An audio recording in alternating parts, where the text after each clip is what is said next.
Syaikh Ibrahim Al-Lakani berkata, surga dan neraka adalah rumah yang kekal untuk mereka yang bahagia dan celaka. Akan mendapatkan siksaan bagi yang celaka, dan akan mendapatkan kenikmatan bagi yang beruntung selama mereka masih tinggal di dalamnya.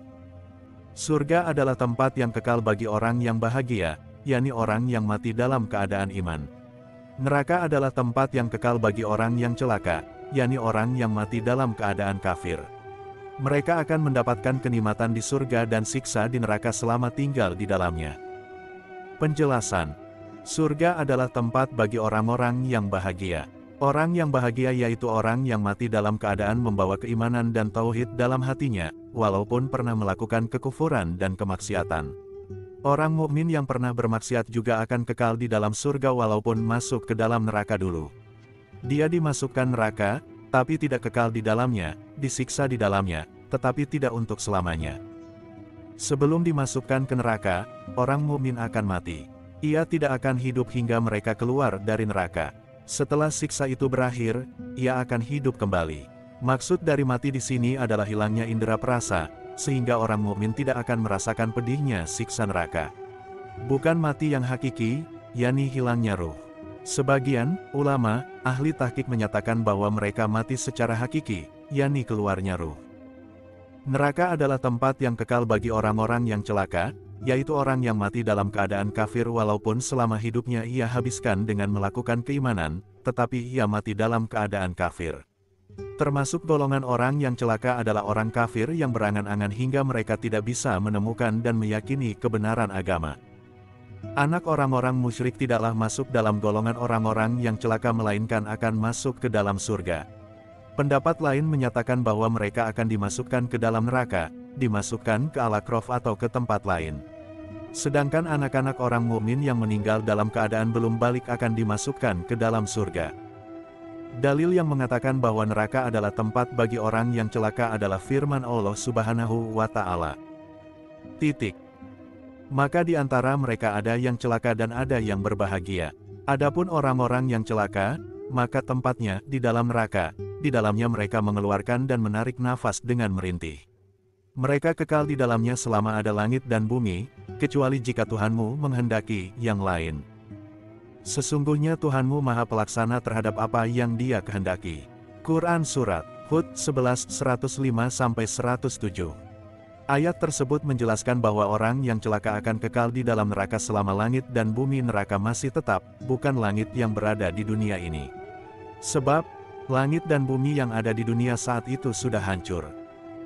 Faidah: kelak di Mauqiful Qiyamah manusia akan berpenampilan sesuai dengan keadaan mereka ketika mati. Orang-orang mukmin akan masuk surga dalam keadaan masih muda, berumur sekitar 33 tahun, walaupun meninggal berusia tua atau masih kecil. Tinggi mereka adalah 60 hasta dan lebarnya 7 hasta, tiada berkurang dan tiada bertambah selamanya. Berbeda dengan fisik kaum kafir, bahkan dalam hadits disebutkan bahwa gigi penduduk neraka sebesar gunung Uhud wallahu a'lam. Telaga Rasulullah. Syaikh Ibrahim Al-Lakani berkata, keimanan kita terhadap telaga milik sebaik-baik Rasul adalah wajib adanya, sebagaimana telah datang keterangannya dalam dalil nakli. Keyakinan Syaikh Ibrahim Al-Lakani bahwa adanya telaga Nabi Muhammad SAW yang menjadi sebaik-baiknya Rasul wajib hukumnya, sebagaimana keterangan yang telah datang kepadaku di dalam hadits yang masyhur. Penjelasan: seorang mukmin wajib meyakini bahwa Rasulullah SAW memiliki telaga yang panjang dan lebarnya ditempuh selama perjalanan 1 bulan, airnya lebih putih dari susu, baunya lebih harum dari minyak misik, dan gayungnya lebih banyak dari bintang-bintang di langit.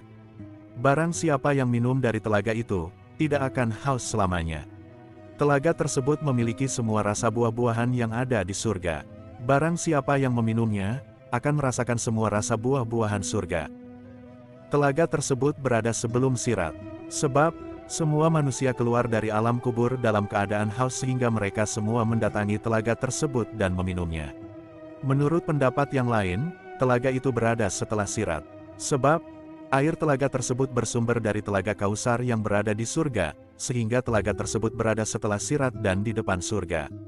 Ada satu pendapat yang mengatakan bahwa Rasulullah SAW memiliki 2 telaga, yang satu berada sebelum Sirat dan yang satunya berada setelahnya. Syaikh Ibrahim Al-Lakani berkata, semua kaum yang telah memenuhi janji mereka dengan Allah Subhanahu wa Ta'ala akan meminum dari telaga itu dan akan diusir darinya orang-orang yang telah melampaui batas. Manusia yang bisa meminum air dari telaga tersebut adalah orang yang memenuhi janji mereka saat berada di alam arwah, yakni janji tauhid. Yakinilah orang-orang yang melampaui batas akan ditolak dan diusir dari telaga tersebut. Penjelasan: orang yang bisa meminum air telaga Rasulullah adalah orang yang memenuhi janji mereka kepada Allah Subhanahu wa Ta'ala. Selama berada di alam arwah berupa janji mengesahkan Allah.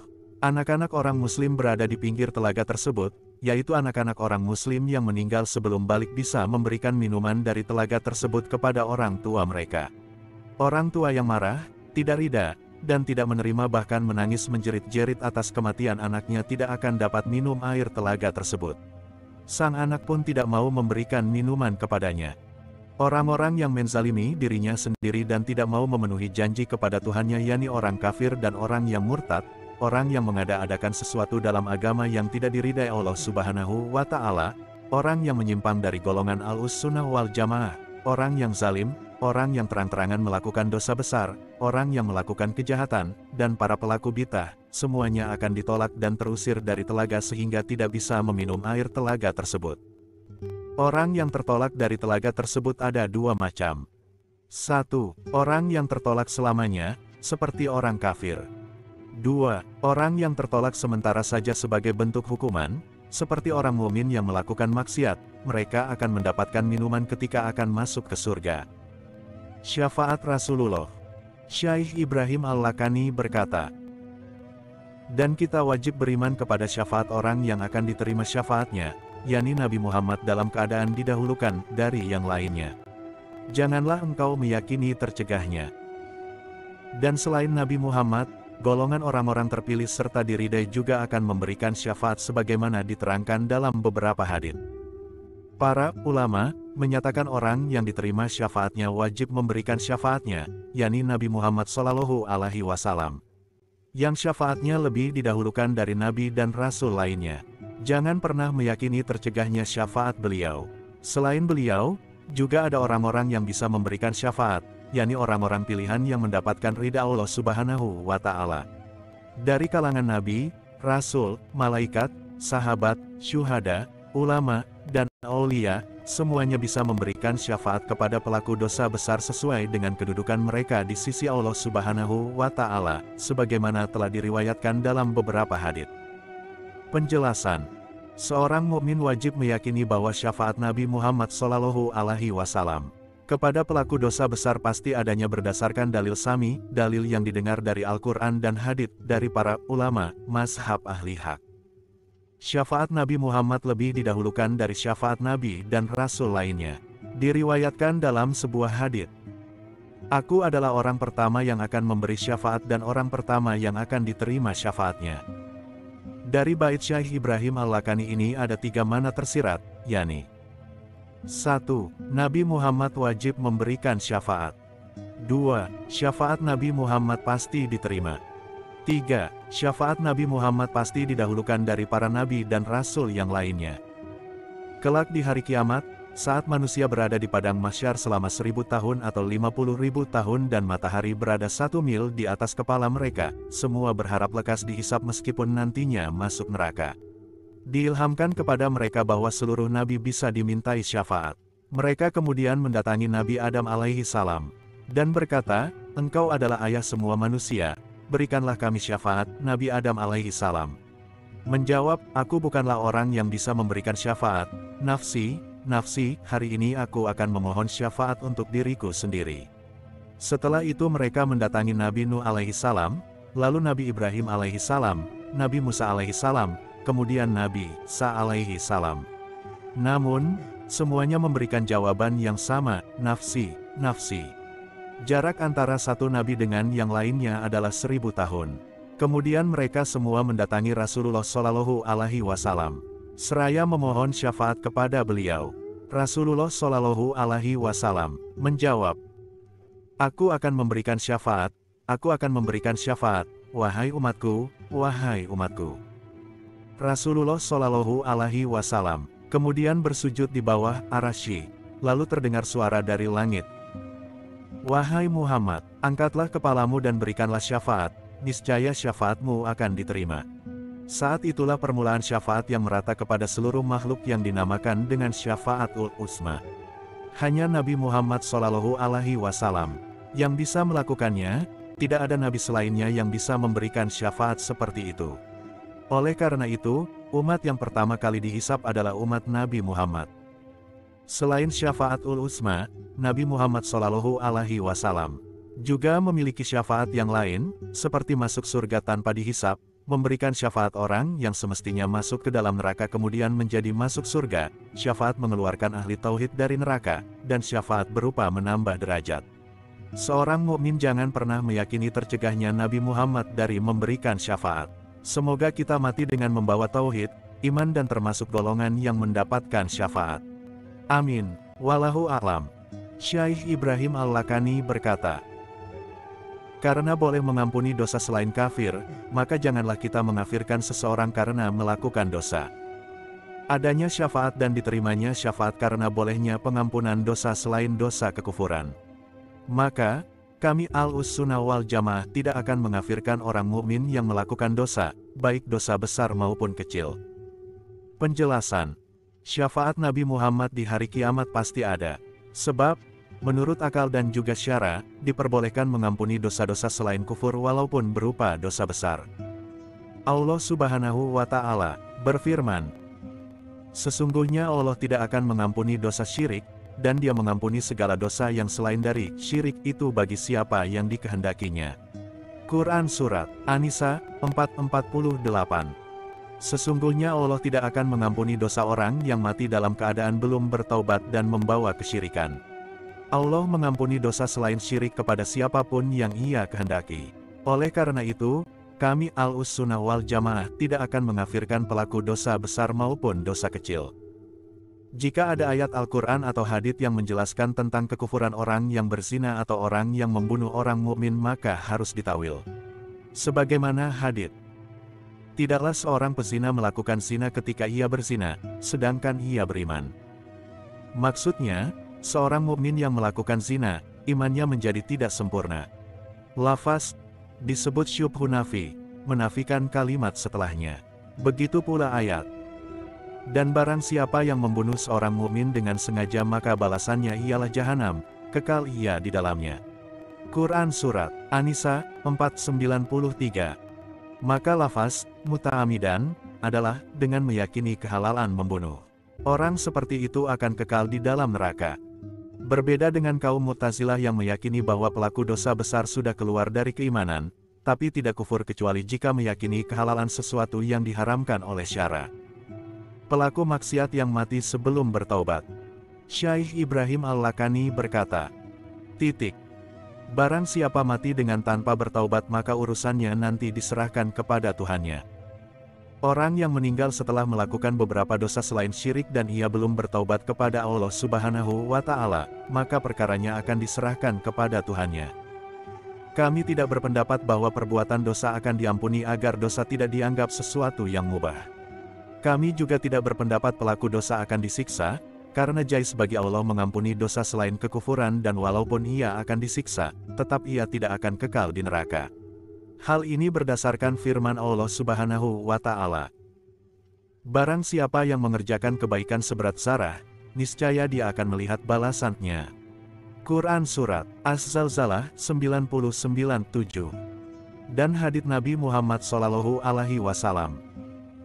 Barang siapa yang mengucapkan, La ilaha illallah, maka dia akan masuk surga. Siksa bagi pelaku dosa besar. Syaikh Ibrahim Al-Lakani berkata, menyiksa terhadap sebagian pelaku dosa besar adalah perkara yang wajib, tetapi siksaan yang kekal dihindari. Lafaz menjadi khabar muqaddam sedangkan lafaz menjadi mubtada, muakhar, dan lafaz menjadi maf'ul bih objek lafaz. Siksaan bagi sebagian orang yang melakukan dosa besar dari umat Nabi Muhammad wajib hukumnya menurut syariat. Namun, ia tidak akan kekal di neraka. Penjelasan. Sebagian umat Nabi Muhammad yang melakukan dosa besar pasti akan disiksa menurut syariat. Akan tetapi, tidak semua orang yang melakukan dosa akan disiksa, hanya sebagiannya saja. Hal ini sesuai dengan pendapat mazhab Al-Maturidiyah yang mengatakan bolehnya mengingkari ancaman.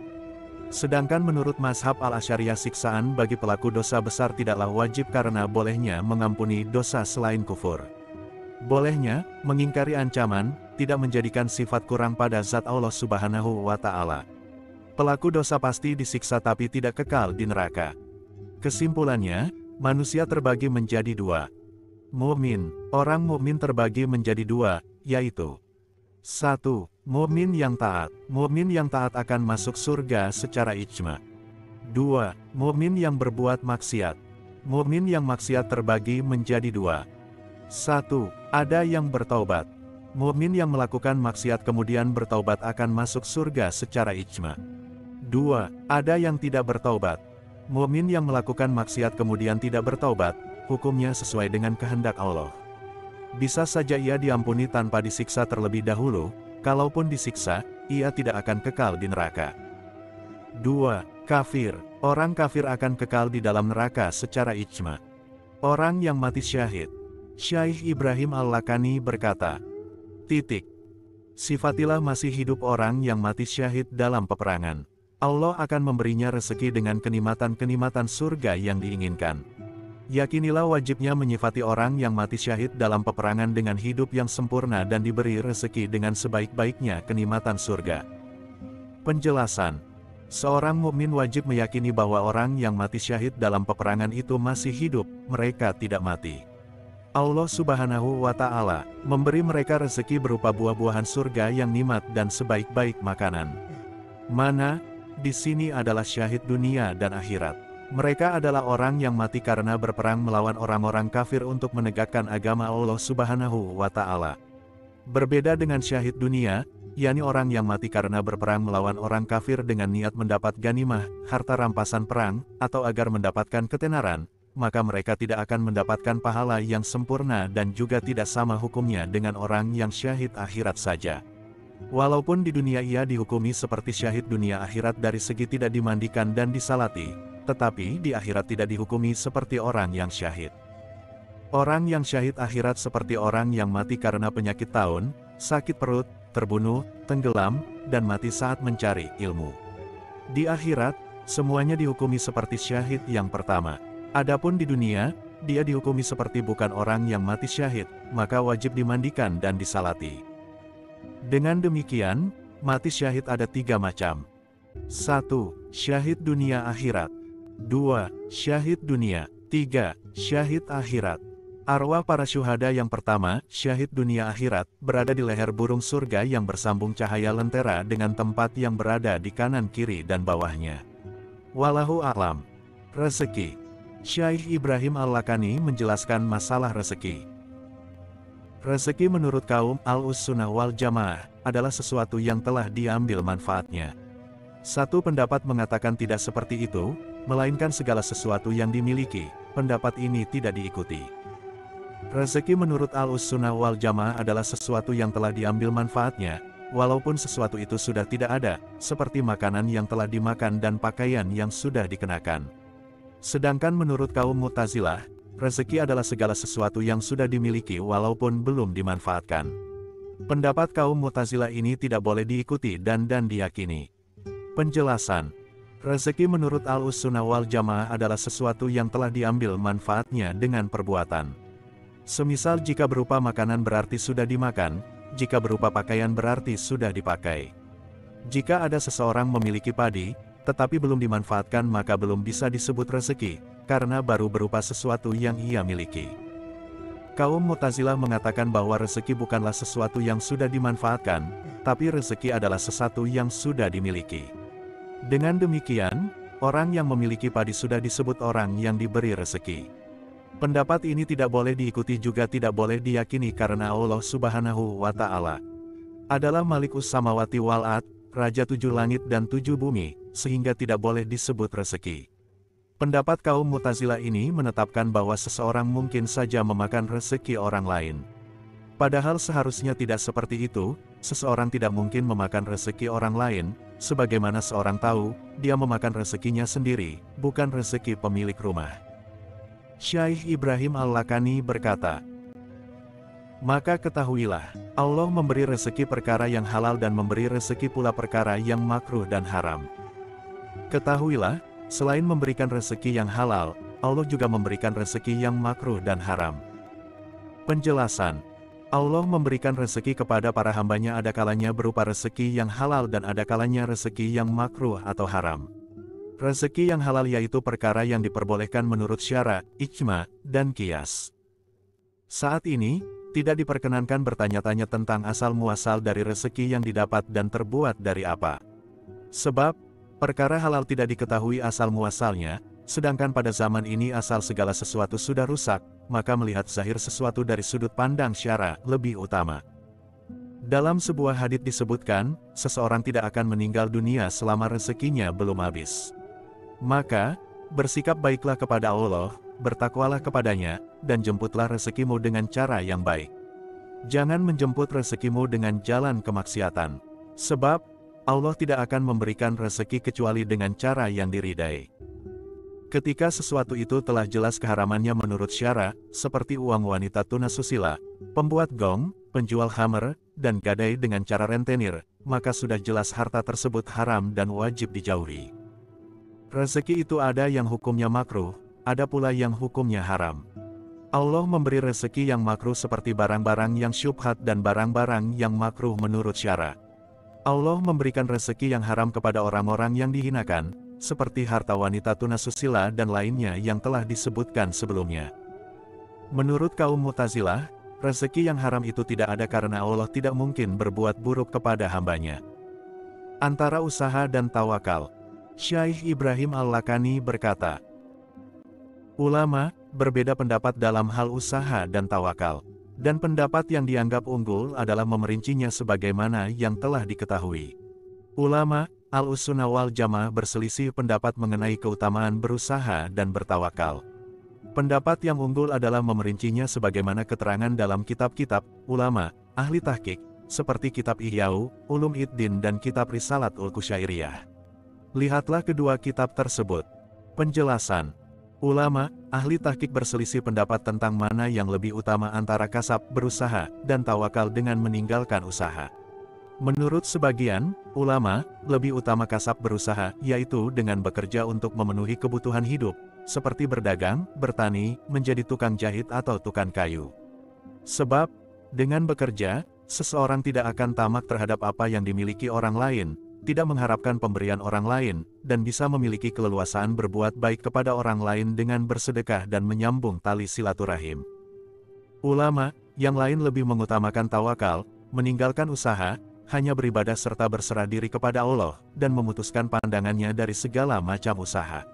Sebab, dengan bertawakal, seseorang bisa meninggalkan dunia, tidak mencintai dunia, tidak berkumpul dengan ahli dunia, serta bisa selamat dari fitnah harta dan fitnah muhasabah. Dunia itu perkara halalnya akan dihisab dan perkara haramnya akan disiksa. Diriwayatkan dalam sebuah hadits, barang siapa mencukupkan dirinya hanya kepada Allah Subhanahu wa Ta'ala, maka Allah akan mencukupkan segala keperluannya dan memberikan rezeki yang tidak disangka-sangka. Barang siapa memantapkan dirinya hanya kepada dunia, Allah Subhanahu wa Ta'ala akan menyerahkan urusan orang tersebut pada dunia, Allah tidak akan menanggungnya. Adapun pendapat yang unggul adalah memerinci pendapat-pendapat ulama ahli tahqiq. Hasil perincian tersebut adalah hukum usaha dan tawakal berbeda-beda sesuai dengan kondisi masing-masing. Seseorang yang mampu bersabar menghadapi kesulitan kebutuhan hidup dan tidak tamak kepada manusia, tidak meminta-minta, dan tidak membenci takdir Allah atas kefakirannya, maka dia lebih utama bertawakal. Sebab, bisa menjadikan berhasilnya memerangi hawa nafsu. Seseorang yang belum bisa bersabar, lebih utama berusaha, jangan sampai ia membenci takdir Allah Subhanahu wa Ta'ala atas kefakiran yang menimpa, bahkan terkadang juga diwajibkan baginya untuk berusaha, apalagi di zaman yang seperti ini. Perincian ini hanya berlaku pada pendapat yang menyatakan bahwa tawakal merusak usaha. Barang siapa berusaha, berarti dia tidak bertawakal. Mayoritas ulama, ahli tahqiq menyatakan bahwa tawakal bukan berarti meniadakan usaha. Terkadang seseorang berusaha disertai tawakal, dan tawakalnya tidak rusak karena dia melakukan usaha. Sebab, mana tawakal adalah percaya dan berpegang teguh pada Allah Subhanahu wa Ta'ala, walaupun disertai melakukan sebab berupa usaha. Kesimpulannya, di zaman yang seperti ini, melakukan usaha lebih utama, bahkan menjadi suatu kewajiban. Sebab, keimanan dan keislaman orang awam tidak akan sempurna kecuali jika memiliki harta. Sayyidina Anas radhiyallahu an meriwayatkan, Rasulullah Shallallahu alaihi wasallam bersabda, sebaik-baik penolong takwa kepada Allah adalah harta.